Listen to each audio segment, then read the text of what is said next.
Is Frieren really the best anime? Definitely not, so let's talk about it.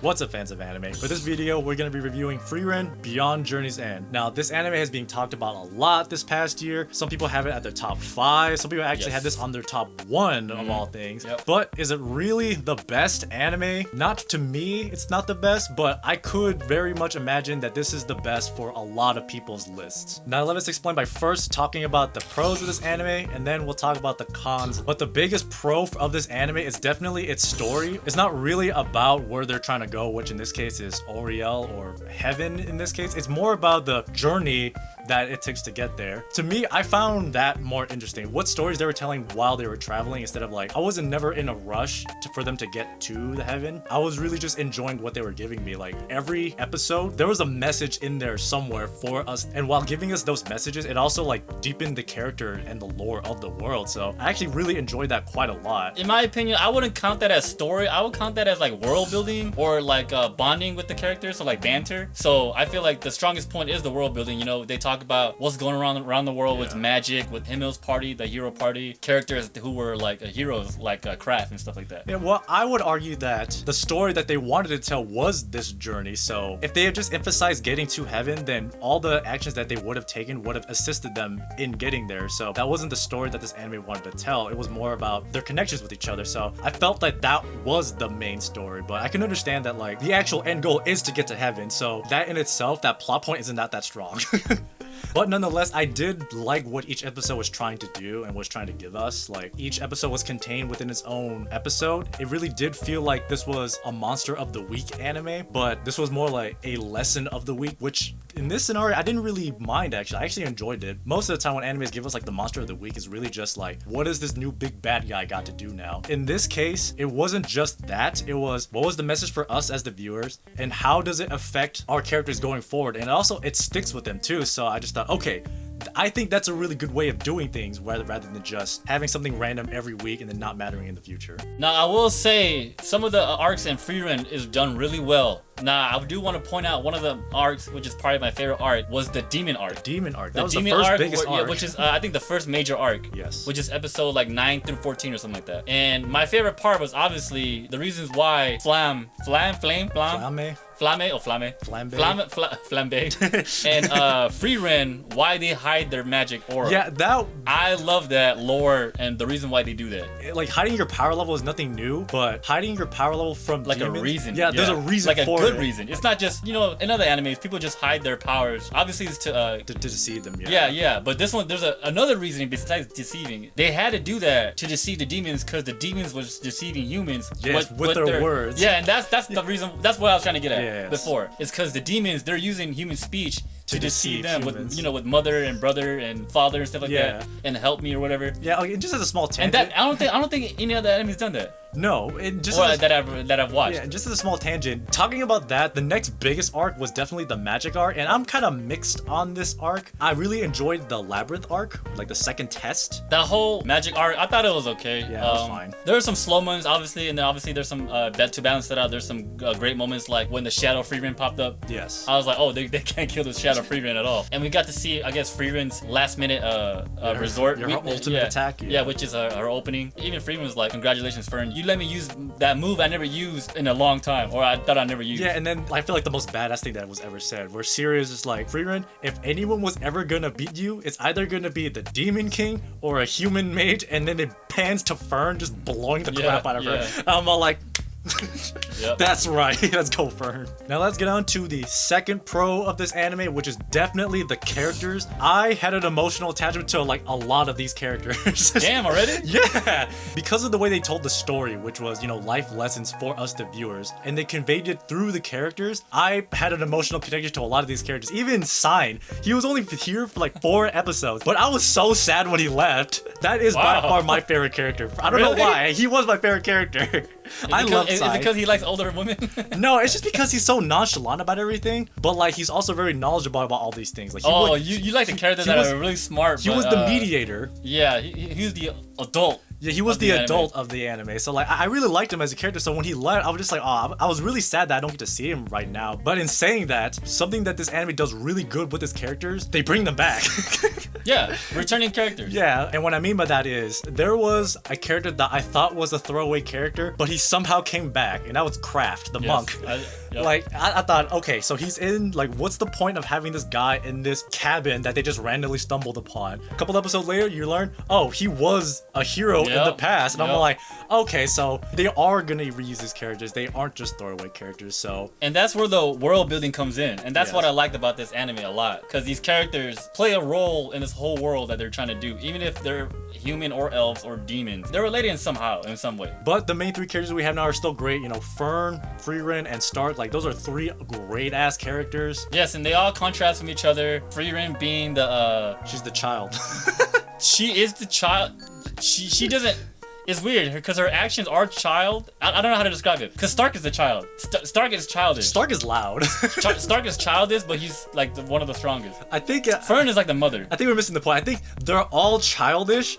It's just Fern is the more mature one out of them. Even though she's She's still the a caretaker. she's still the child. But Yeah, she has her they do have some yeah, childish. all three of them are childish. It's just Fern is the more Because she throws a tantrum. mature-ish one. Yeah. Yeah, she throws tantrums. Stark is a crybaby. I think instead of talking about like characters like strengths, I think it's way more endearing to show a character's faults because it humanizes them more and lets you connect with them more. For Stark, even though he's powerful as all can be, he doubts his own powers and he's a coward about it. That's what makes him him. So He is like Zenitsu in a way from Demon Slayer. Yes. But I feel like I like this character more than Zenitsu only because he knows that he's a coward. But he doesn't really act coward all the time.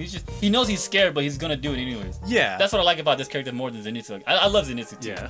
But Stark shows more promise, I guess. He's getting to like forced to do like manual labor. Manual labor, yeah. Like when that one mage came by, hey, you're strong. I'm gonna take you. I feel like the anime is just trying to figure out a way to getting baited. get Stark out of the party. Like a random noble comes in, hey, you should be my son for like a month or two. Okay, fine. Hey, you should be our friend. I was like, man, stop taking Stark away from the party. Just let him be. Let my man be.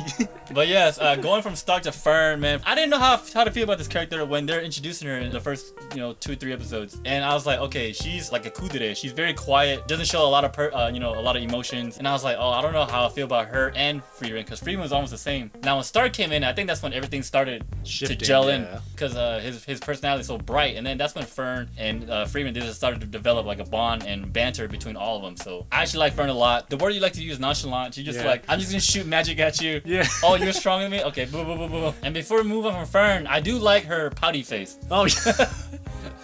She does it a lot near the end. Like, maybe halfway through the show, she started doing it more. That's the power of the kudere. They can't make any faces, but when they give you the pouty faces, that's like the best thing that you can get. And obviously, we can't talk about the three main characters without talking about the heroine herself, Frieren. I'm surprised we talked about her last. Well, I think it's just Save the because best for last? a lot of what makes her her has already been said in a story that wasn't told to us, which is her story with the hero, Himmel. I think it's just throughout their journey, we'll get more about her. The important thing about Frieren is that she makes the effort to try to get to understand humans, even though Which is her goal, Yeah, yeah. which that is her main goal. So I knew this character was gonna be, I guess, an important character, but I didn't know he's gonna be that important. And that's Himmel.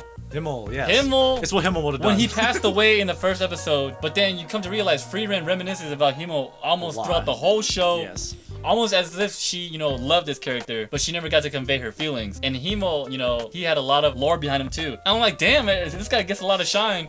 Yeah. It's just that his farewell party was really, I guess it wasn't celebrating enough. I think it's because at the very end of the season, why do we say such short goodbyes? Because it's gonna be really funny when we meet each other later. So I think it's supposed to be like, even though Himmel is dead, we're gonna meet each other later on, so it doesn't really matter in this case. So I think that's what they're trying to like hammer home at this point. Now let's get on to pro number 3. It's the pacing.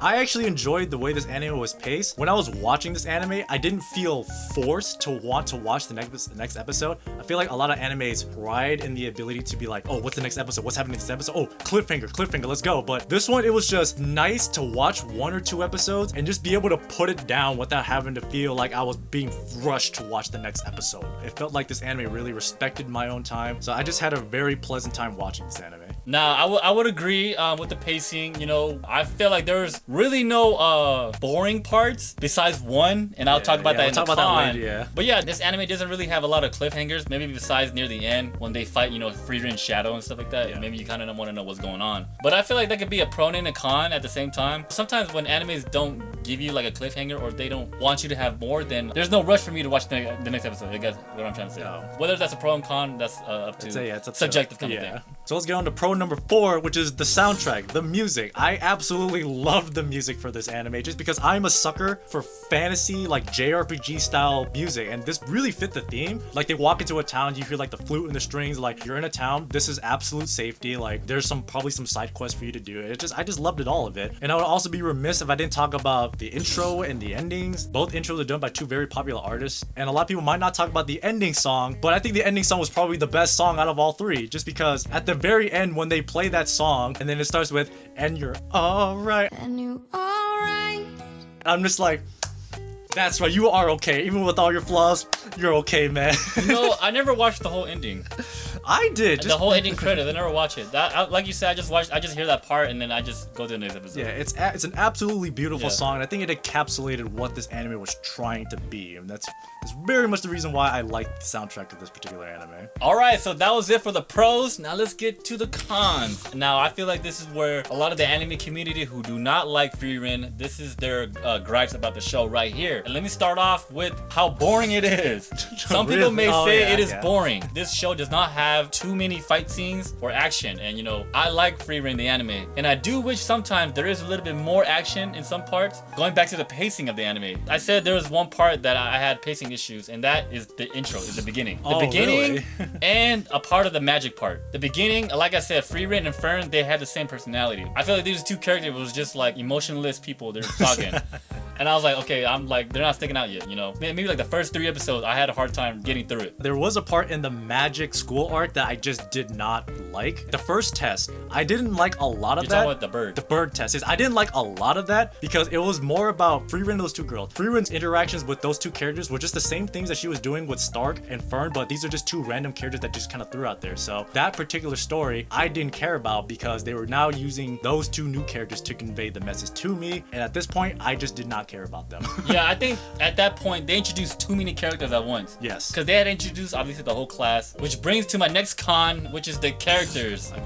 Again, yes, it is also a pro and con of this anime. These side characters, when they introduced so many of them at the end in the magic arc. Yeah, I don't know why. And almost all of them had like some kind of backstory. Now some of them are pretty interesting, you know, characters like Denkin, I felt, or Ubel, or the clone guy, the glasses boy. Land. Yeah, those I would Land say, ho. and even the North Mage, the gray hair The guy. white. Okay, I actually didn't care about that character. Those 4 characters, those are the highlights Yeah. of that arc. And the last con, and I feel like it's very subjective. Obviously, this whole thing's subjective, and that is the goal of Frieren. Frieren's destination is heaven, but it seems like they do so many side quests. They skirt It seems around like it. this episode is pointless or something like that. And I feel like a lot of viewers, they may have problems with that. Like, hurry up just to get to the next city already. How come they're not in heaven yet? Why are they doing this minuscule task? Yeah, or at the very least, like what they're doing isn't helping them get to their destination. So Yeah. it's like, why show this to me? It seems like a filler. Yes. But honestly, it's not filler because Yeah. it's world building again. Yeah, so again, it depends on you as the person. Like, this is the way that the anime wants to tell a story, so it can be a con Yeah. if you don't care about that. Yeah.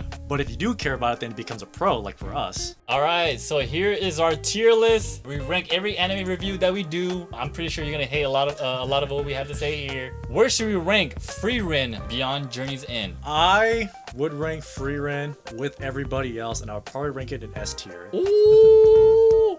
Now, in S tier is the best. We already have solo leveling in Kaiju number 8. Now, where would you put it? Okay, so Now, the more left it is, the better it is in yes. our tier list. So I would actually put Frieren below solo leveling and above Kaiju. Whoa, right in between. Only because the only other anime that I was comparing this to have done something like Frieren, and that's Mushishi. If you like Frieren, go watch that anime. Mushishi is a great ass anime, but Frieren does a lot of the things that Mushishi does, but a lot better. In that category, for me, it definitely is the best in that scenario. Now, for me, it's tough for us to review these because What is the gauge? me and my basically? partner Jay here, we have different opinions, and we always have to average it out. So, how I grade it is, do I like Frieren more than Jujutsu Kaisen? It's tough, man. I don't know. I literally like Jujutsu Kaisen a lot. Now, I guess for this review, I'll put it right here. You know what? I might put it. Oh, I might. Well, I would've Okay, I'm not gonna lie. I would have said Jujutsu Kaisen had a little I bit think more we fun. rated Solo Leveling and Kaiju number 8 too high. I'm not gonna No, lie. I love those two. I think I animes. would have put it right here. I'm not gonna lie.